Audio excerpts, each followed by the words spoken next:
This is Special Prosecutor Larry Klayman. I'm the only lawyer ever to obtain a court ruling that a president of the United States committed a crime. For truth. For competition. As a young lawyer, I helped break up AT&T. That's why you have all your cell phones today. For sovereignty. For the Republic. I'm the guy who at Judicial Watch, which I founded, uncovered the Chinagate scandal. Millions of dollars going to the Clinton campaign, corrupting our political system. For the privacy of citizens. And I'm the only guy to have enjoined the National Security Agency from mass surveillance on hundreds of millions of Americans. Tearing it up. I'm the son of meatpackers in Philadelphia, Pennsylvania. I know how to slice and dice. Bringing it back. We're going to take this country apart and put it back together again in the way envisioned by our founding fathers. It's not just talk. We're not just regurgitating news stories. Larry Klayman, special prosecutor, is making the news. And now, here's Larry.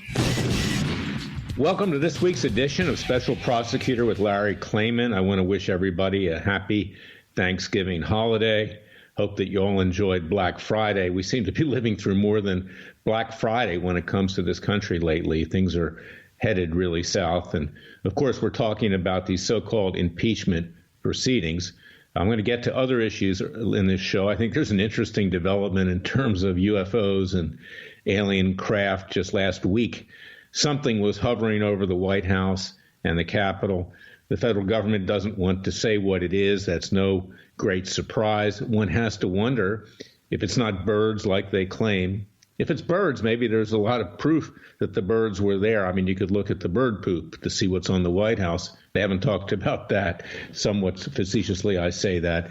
But there is an issue with UFOs. And of course, in today's world, we never get the truth from the government. And I want to say never. It's absolutely never. If the government's moving its mouth, this is what they used to say about lawyers, and of course, many lawyers do inhabit and infest the government, then they're lying. So, frankly, I don't believe it was birds over the White House that caused a shutdown over there and also on Capitol Hill. But I also don't believe what's going on Capitol Hill right now with regard to impeachment, because this is so unnecessary, it's so ridiculous, it's stupid. But here's the interesting aspect of this, is that what the president may have done could, in theory, be impeachable. You can't use your power of office to attempt to get a foreign government to investigate a political adversary unless you go through the Justice Department. He could have done that. It would have been easier. But, of course, this is a discretionary act, and I don't believe the president should be impeached. I don't think the president went beyond his authority as the chief law enforcement officer. But the very fact that the Democrats are pursuing this, if you want to use discretion in impeaching anyone, one could have certainly impeached and convicted Bill Clinton. But, of course, we know the Republicans backed off of that. They never really had a real trial. There never was even witnesses presented in the U.S. Senate.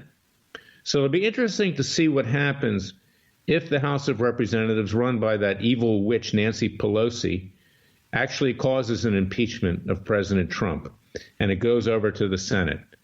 Will the Republicans, for the first time in modern history, show some cojones, as they say in Spanish, and bring before that trial, because they could use it in a very positive way. They could actually decimate the Democratic Party.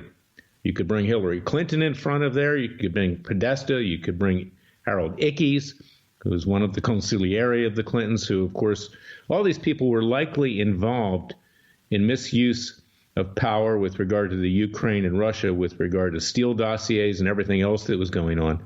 Let's have a big trial in the Senate. Let's try everybody. Let's try Brennan and Clapper.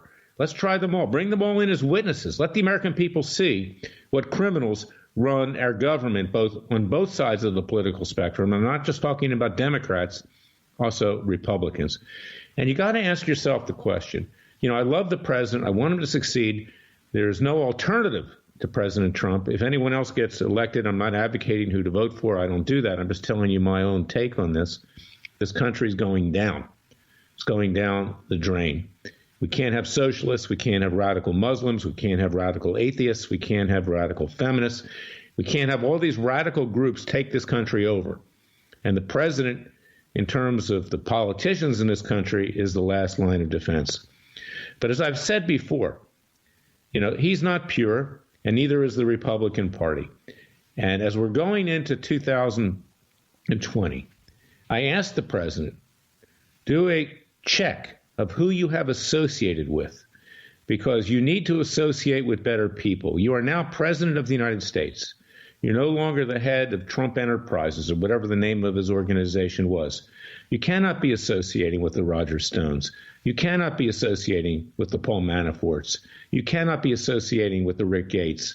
And you can't even be associating with the Rudy Giulianis. Virtually everybody around Giuliani has now wound up indicted, either in the past, some of them convicted, like Bernie Kerik, who used to be Giuliani's partner, who was the police chief in New York City at the time of 9/11, and now 2 other associates. And God knows what else is going to come out. You know, it's not that you run away from people who get into difficulty. Larry Klayman doesn't do that. I represent a lot of individuals. I'm kind of like the lawyer of last resort because I will stand up for these people. They're not guilty. They haven't done anything wrong. But in this case, with the Roger Stones, the Manaforts, the Gates, and perhaps the Giulianis, yes, they are guilty of something. And I'm telling you straight up, because now's the time for truth. Now's the time to clean out the swamp. Now's the time to clean out the rat's nest. And you, Mr. President, must go forward with people that you can depend on, that are loyal, that will support you, but people who are not slithering around like snakes in Washington, D.C., making money for themselves, selling you out through their acts, claiming that they're protecting you when they get into trials such as Roger Stone. He obviously convicted of 7 felony counts. The jury didn't buy that one. And I'm not just talking about a D.C. jury. Anybody would have convicted Stone. You cannot lie under oath to Congress. I don't care who it is. And at that time, the House Intelligence Committee was run by someone other than Adam Schiff. It was run by Devin Nunes. So this is the New Year's resolution that's coming up, is that, Mr. President, you should not be impeached, you should not be convicted, but if you are impeached, and you most likely will be impeached, Republicans, get some balls, bring the criminals in front of the Senate and try them. And of course, our Chief Justice could be a major problem as well, John Roberts. He's gone left. He's hiding something. He's got something in his closet, literally. And, you know, for him to be sitting over a trial in the Senate is potential disaster. This guy, frankly, is so establishment. He is so much part of the Washington swamp that for him to be Chief Justice of the United States is not just a complete disgrace, but he's subverting the Constitution himself. He tells you, for instance, that judges don't make decisions on the basis of their politics or their personal biases. We know with almost exact certitude that judges rule based upon the party that had them appointed to become a judge. I'm talking about federal judges. Just another decision this week by Judge Ketanji Jackson against President Trump will tell you exactly what's at issue here. Mark Levin was right when he went after her. You know, and he's one of the few lawyers. He's not a practicing lawyer, Levin, okay? I am. So I take risks. I say it like it is. You know, I was in a hearing months ago with Judge Royce Lamberth, who also sold out with regard to Arpaio. You know, I love Lamberth as a person, but, you know, he gets weak-kneed from time to time. He dismissed Arpaio's defamation case against CNN, against Huffington Post, against Rolling Stone. I shoved it right back in front of him. He said there wasn't enough specificity in terms of alleging actual malice for the defamation against Sheriff Joe Arpaio, who was called a convicted felon, which he's not. Lamberth plays politics, too. They all do. So I put more specificity in. I sent it right back to him as a related case. We'll see what he does. But I'm so fed up with the entire governmental and legal apparatus. And I'm telling you as I see it, whether it's judges, whether it's bar associations like the D.C. Bar or others, they've become so politicized that this country is sinking quick. So I asked the president, you know, you can withstand this impeachment. You can withstand the trial in the Senate. What you did under other circumstances was not right. It was stupid, but it's not enough to warrant impeachment. And I support the president on this because it's discretionary. And if you were going to impeach him and convict him, there are a million others you could, in terms of our history, not a million, but tens of others in our history that should have been gone. I mean, I frankly believe the presidents have had people hit, not just the Clintons, but others. Our country has become a cesspool of corruption. And this Thanksgiving, we must give thanks to our Creator and his Son, because he's there. He has his hand on our shoulder. He's cleaned house several times in a much more serious and brutal way than, in fact, I'm suggesting, doing it peacefully and legally, using, hopefully, a restored legal system to bring about justice and to gather respect for our Constitution. But I'll tell you something here, is that make no mistake about it, this country is on the brink of extinction. It's on the brink of being taken over by ultra-leftists. It's been on the brink of the actual corruption that exists, not just in the executive branch, not just in the legislative branch, not just in the judicial branch, but in our media, who lies to us constantly.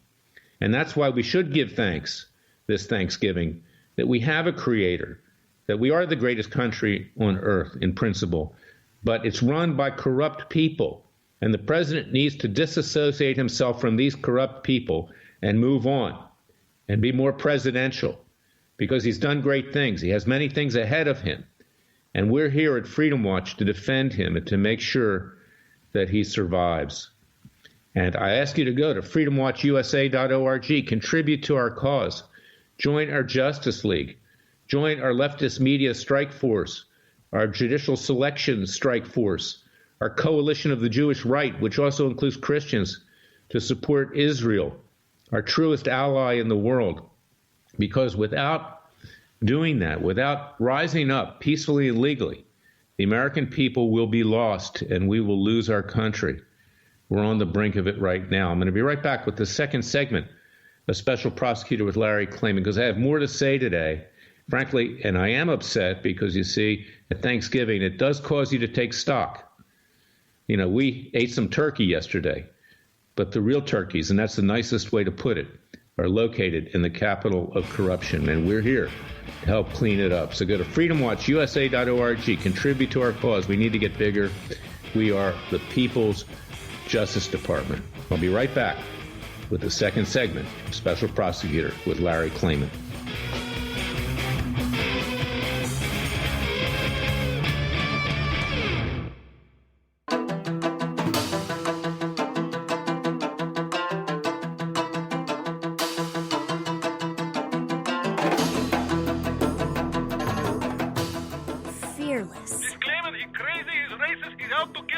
Dangerous. Don't care. Use the court and the law. Lethal. This is bad. Special Prosecutor Very bad.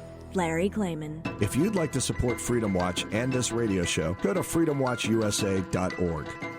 Now let me get specific about the judiciary, because this is something that really gets under my skin.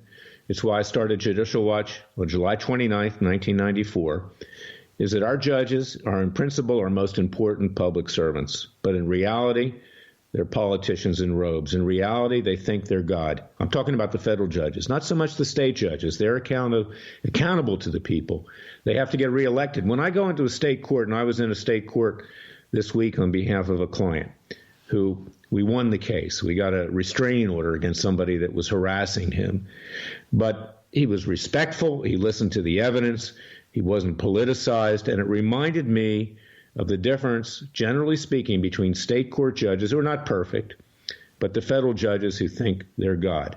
Now, let me give you an answer to this question as to why they think they're God.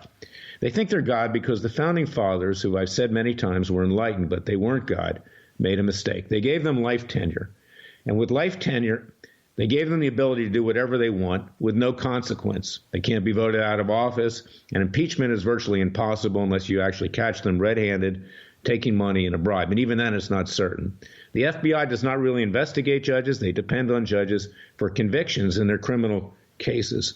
They both look the other way. They both, excuse me, I'm getting choked up. That's how angry I am. That the law is not important to them. What is their own standing? Now, let me give you an example this week. A case I brought for Laura Loomer in the D.C. federal court was dismissed because, quote, I didn't actually cite the fact whether or not LLCs contained individuals that were in that case that could have destroyed diversity jurisdiction. Now, this is very, very important because the judge had no basis to dismiss this case. As far as it was concerned, there was complete diversity in the case, and that's how you get into federal court, citizens of different states. And this is why we need to be very, very careful in the way we file cases, but also with regard to the judges. They think they can do whatever they want, and they can't do whatever they want. And when you go to appeal a decision before a judicial council or file an ethics complaint, the judges that sit there protect their fellow brothers and sisters. And this is why we need to get better judges. We need a better way of selecting judges, and they need to be courageous people, not these establishment hacks that have been appointed, not just by Clinton and Obama, but frankly also by Trump himself. Trump doesn't even know who he appointed. These judges were put in front of his desk. He was told by Don McGahn, prior counsel in the White House, approve this person, stamp, approved. Federalist Society, establishment, conservative Republican, so-called conservative, approve these judges, stamp, Trump. These Trump judges, so far, this is my experience, they have no guts. They sit on cases. They're worried about their standing in Washington, D.C. in particular, or around the state capitals. And they don't do what needs to be done. We need courageous judges. Now, I've known a couple in my lifetime, and in some instances, Lamberth was one of them, but he bails out too sometimes for political purposes. Judge Stanley Sporkin always did what was right. I've got a friend, and she's not even conservative, in Miami, Florida, Judge Ungaro Benanges. She's a courageous judge. There are a few of them around the country. Maybe in all of my 42 years, I've encountered a handful of judges who have the courage to do what needs to be done in a case that is controversial, that has some political element to it. Now, how can you be protected from the tyranny of the other two branches of government and our own tyranny if our judges are part of the swamp? And that's what we've got. And what is the alternative, which I don't want to see? The alternative is violent, bloody revolution, as Jefferson predicted. That's what happened in 1776. That is what he predicted would happen every other generation because of the degradation of the ethics and morality in society. And it was John Adams, his colleague, a founding father, who said, without ethics, morality, and religion, you will not have a lasting liberty. And this is why we do face a crisis during this Thanksgiving period and this holiday period, and why we need to take stock and we need to reflect. Because without honest judges who have the guts that needs to be done, this country will ultimately be headed into a violent revolution, which I am not advocating, but which will surely happen. And if the Democrats take control with some of the crazies out there, Bernie Sanders or Kamala Harris or others, you can bet that something is going to happen. All heck is going to break loose. Join Freedom Watch's Justice League. We're using peaceful and legal means to try to save this country. We need you to enlist in our citizens' army. We need you to support our citizens' grand juries. I'll be right back.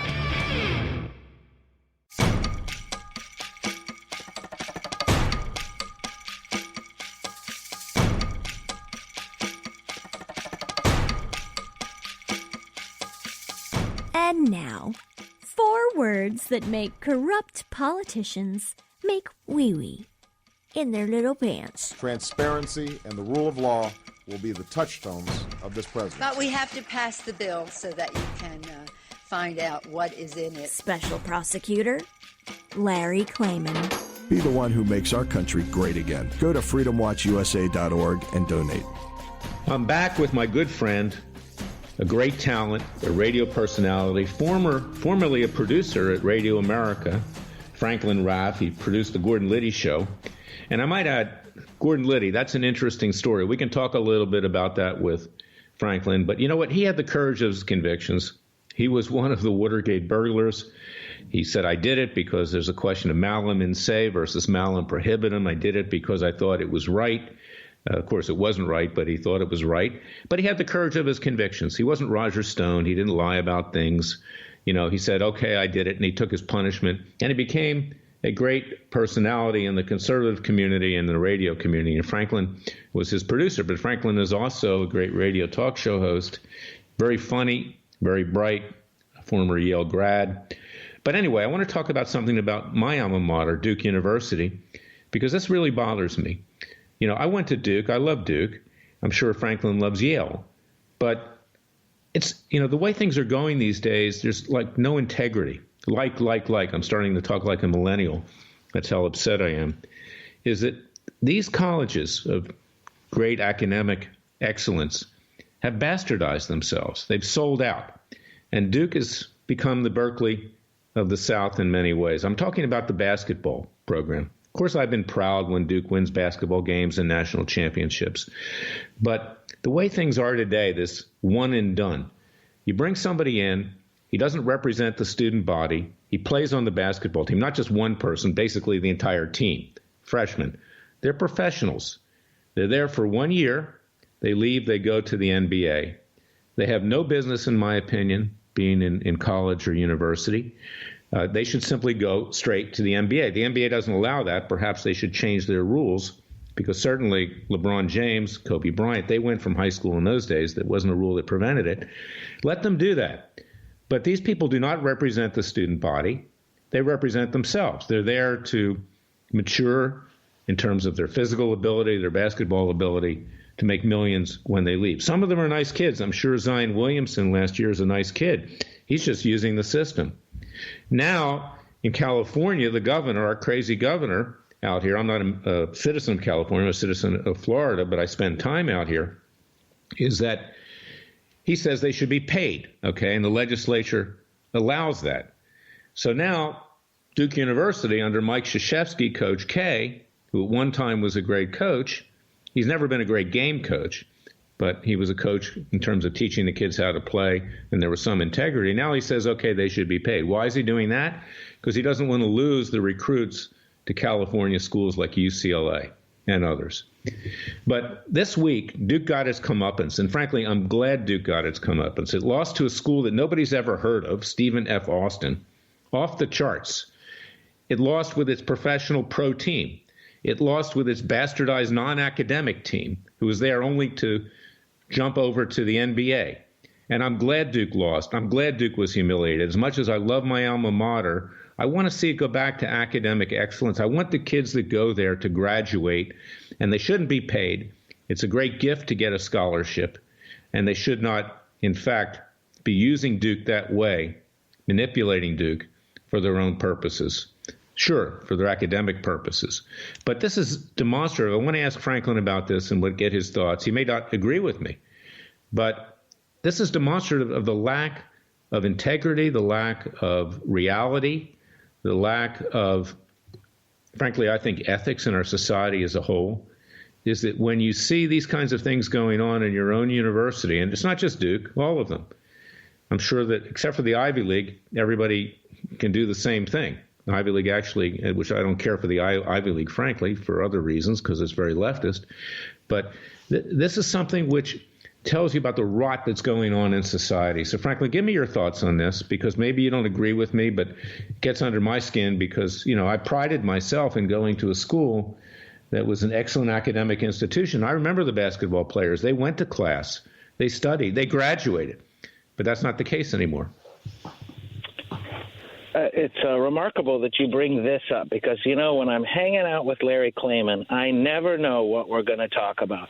But I am sitting in my pickup truck. I'm really sorry to do this over the phone. But we've had power problems where I live right on the water, and my whole family, I have 15 people visiting for brunch. Now, can you imagine 15 people visiting and your power goes out? But my brother, and I will not say his name other than his first name is Brad, won a World Series for the A's in 2003, played with the Expos, the Rangers, the Jays. His job was to hit a ball with a stick, and we get along like hens. We talk about politics. We're both conservative. He is hilarious, but he was accepted to Stanford and didn't go. Just like you're saying, he really knew that he needed to dedicate himself to this craft, this game. And but hey, I was a bicycle racer. If you throw a ball at me, I will run away and cry for mommy. But he knew how to do this. Similarly, I see your other point. I go back to these events at Yale, and I'm saddened because the narrative used to be books, debate, right wing, left wing. Let's get into it. Let's just argue just for fun. Let's debate. We were all champion debaters, And now the narrative is victimhood. And everybody in the old clubs and all this stuff, they want to talk about how hard it was for them. And I'm like, hey, what do you mean how hard it was for you? You mean you're living 4 years of paradise. Stop it. Cut it out. But they won't, because just like Michelle Obama, if you should read her senior thesis at Princeton, it's all about how hard it was to be her. I believe that the new narrative is just about victimhood, and there's a great sadness that comes with emotional maturity. You know, we're like, why you're a Yale undergrad? Are you really a victim? I mean, come on. That's how my take. Well, that's a good point. That's a good point, Franklin, because that's the victimhood. Okay, they're not being paid. Okay, the basketball players, so they should get paid major salaries. They're victimhood because they actually have to stay in school and get a degree. Instead, they can leave after 1 year and go to the NBA. They're a victim because you no longer have, freshman teams, junior varsity teams. They can go immediately into varsity. When I went to Duke, the first year, there was a junior varsity team for the recruits because they wanted them to be able to adapt to school, to study, to get their feet wet, in an academic institution. Now there's no pretense about it. And, yeah, everybody's a victim. So they're victimized because the school's making money, from TV and other promotions, and they should have their piece of the pie. We need our piece of the pie, George Jefferson, right? So, it just gets under my skin because what Krzyzewski has done and Duke has done is to degrade that academic institution, to turn it into a bunch of prostitutes, in my opinion, who play to big dollars, to big advertising dollars, television dollars, and what's the point? So the NBA, in my view, should create a minor league like, your brother or brother-in-law, and just go straight to the pros. Don't make a pretense. Don't go to Duke. Don't go to Stanford. Go to the pros. Is it unfair for colleges to make money on their great athletes? And is it unfair for athletes to make money on big colleges? Like Duke basketball is the number one. I mean, that's where everybody wants to be, right? So, if you had to take this to trial and say something was unfair, what would it be? Well, I don't think it's unfair to make money because, look, what the price of tuition at Duke is, or probably even more at Yale. It's, about $60,000 a year, notwithstanding room and board. When I went, it was $2,200 with room and board. You can see how inflation has taken over. These schools need the money to give the scholarships to run their schools. So I don't think it's unfair at all. And if you get a scholarship, you're getting the equivalent of about $200,000 to $300,000 in terms of tuition. Even more. I mean, to go to Duke or Stanford or any other school, a private school in particular, is going to cost you about $100,000 a year for 4 years. I think that's pretty good. Nearly $500,000 to play basketball, which should be fun. I don't see that they're not getting anything. I will tell you one thing. Larry, would you say that there's a black hole at the intersection of neoliberalism and college sports and the NFL and things like Colin Kaepernick or Kaepernick? I don't know. Al, how do you pronounce that guy? I never know how to pronounce that guy's name. Kaepernick. Kaepernick. And I really think, if you look at the viewership, the ratings, because I do pay attention to Nielsen, Arbitron, and stuff, people are not that interested in the politicization of sports. It's just a funny thing. Another funny thing that's happening. Is that reflected also in college sports? I don't know. We don't watch sports anymore. I'm not really interested in it. Maybe that's just me. Is that just me? I don't know. What do you think? Well, what I think, Franklin, I watch the Golf Channel, or the Tennis Channel, mostly the golf because I'm not a great tennis player. But, when you see golfers, generally speaking, they treat each other with respect. They're cordial to each other. They don't curse. They aren't kneeling down, And there is, I think, of all the sports, golf probably is the best when it comes to the way people handle themselves, because there's a tradition there. And I think all sports should be that way. As far as Colin Kaepernick is concerned, no one said he couldn't protest, on the street or, do a press conference or whatever. But when people pay money, frankly, they don't pay money to look at that crap. I mean, to be honest, to see a disrespect to our country. And the owners have a duty to protect the people that are paying these huge amounts of money to go to these games or the television rights or whatever to the networks. So, he's been ostracized, but he hasn't been ostracized because he's half black. He's been ostracized because he's a jerk, because he's a moron. And I think our country, our whole world is being run by morons. I heard in the news today the Queen of England is going to hand the reins now to Prince Charles. That's her next move after the Andrew thing. Evidently her favorite son. And I don't know Prince Charles. I did have the great honor of dining with Philip one evening in 1989. I didn't even know he was particularly important, but he was so elegant. And then I see these guys who are like all about global warming alarmism, and they are the new, what would you call it, a deep state? I don't know. Is the monarchy part of the deep state? Well, apparently Andrew got warmed up in another way. It's hard. It's hard, really, Franklin, to sympathize with them. I think they're irrelevant. They're wards of the state. They're kind of like, animals at a zoo. I mean, you can go visit them and, throw them a few peanuts or whatever. But who cares about the royal family? I mean, they're just worthless people, essentially. No offense, even if you met Philip. What do they do? They just hang around and pretend they're royals? I agree. But they did. We fought a war over disarmament. And wherever I am, I have guns on my mind. I always think about it. And I'm in Virginia, which just turned blue. And now we have this Senate Bill number 64, which is declaring tactical training illegal. That makes it illegal to educate on tactical training. I guess that includes rifle training and pistol training. Unbelievable that Virginia is going that route. In California, they have legislation, either it's been enacted or it's pending, that if you're not sure if you're heterosexual or gay and you want to figure it out, if you go to a psychiatrist or a psychologist, if they counsel you on that, they have committed a crime. Isn't that unbelievable? You're not allowed to. I live in a country where... Because the gay rights lobby wants you to stay gay. They don't want you to be straight. It's unbelievable. We have about 30 seconds left. I'll bring you back on the last segment, so hang on there. But you'll give me your thoughts about this because, these are the laws that are being enacted these days. It's just unreal. We're going to be right back with Franklin RAFF on the verdict section of Special Prosecutor with Larry Klayman this Thanksgiving. Hang on for a wild ride.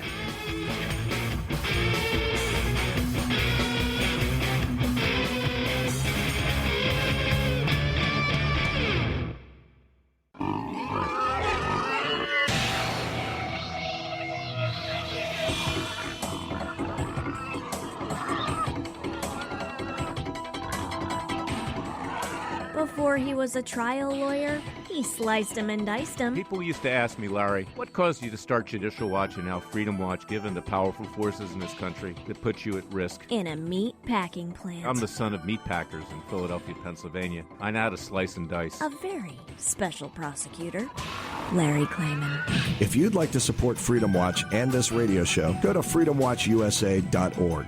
I'm back with Franklin RAFF. Franklin wants to tell us about this ridiculous law in Virginia. It's a shame. At one time, Virginia was a fairly rational state, but it's gone way off the reservation these days. Tell us about this tactical training law. It's part of, along with people begging in the streets, the drug dealing, the rise in criminality, just people coming for free stuff, right? That's what this is all about. This is how Democrats get votes. They get free stuff. That's it. You vote for the right people and you get free stuff. But this is really remarkable because it is wholly anti-American. This is remarkable, this state Senate bill.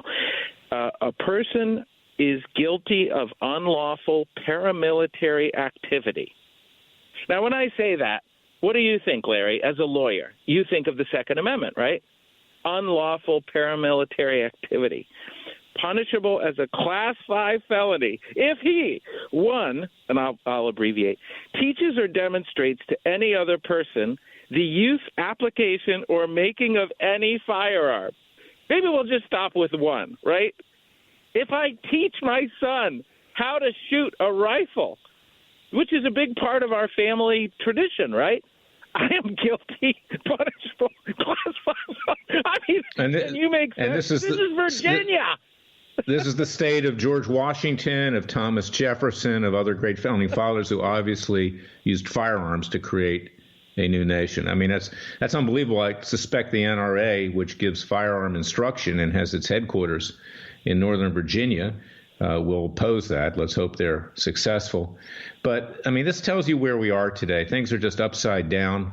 It's why I ask people to support Freedom Watch, our citizens' grand juries, which seek to legally and peacefully hold the criminals accountable, whether it's Robert Mueller, who we indicted a few months ago, who we're going to try next year, whether it's James Comey, whether it's Obama, whether it's the Clintons, whether it's Brennan Clapper, a whole host of others, is that we, the American people, need to reclaim our legal system. It's been taken away from us by the corrupt judges, by the corrupt deep state in the executive branch, by the corrupt legislative branch, which runs around like chicken without their heads on, like the Keystone Cops. I mean, it's just basically a promotion for the cable news networks so they can boost their ratings and advertising dollars every night. I've said many times, I turn it off now.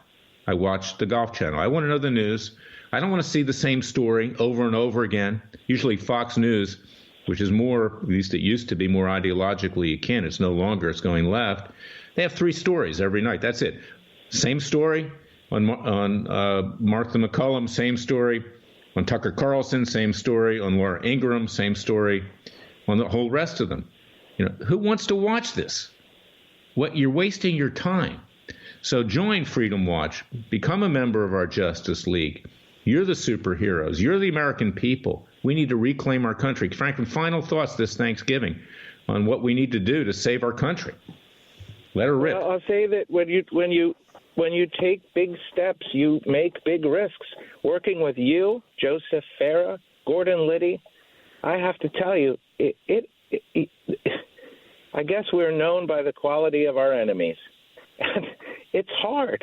But, one thing you do, Larry, is litigate. You just don't, you're not just issuing press releases and FISA reports. You're actually, burning out your penny loafers in court, litigating. And that's why I have such deep respect and, frankly, affection for you. You're not just a friend. You are an American hero. And I know, and it's not just right or left, and you know that. You're just doing what's constitutionally right. And I really respect and appreciate you. Well, thank you. We try. I mean, we keep punching. We keep fighting. We will never give up. Never, never, never give up, in the words of Winston Churchill. I guess I'm paraphrasing that. But, at this Thanksgiving, let's take thanks that we have a great country. We haven't lost it yet. And we are doing everything we can to bring it back to the vision and creation of our founding fathers. And we've got a lot of work to do. And you do a lot of great work, Franklin, and you're a great talent. So thank you for coming on. We will bring you back again. You would have been on for the whole show, but we had some technical problems today. But God bless everybody out there. God bless America. And God save America. We'll be back next week with another edition of Special Prosecutor with Larry Klayman. Until then, thank you for listening to me.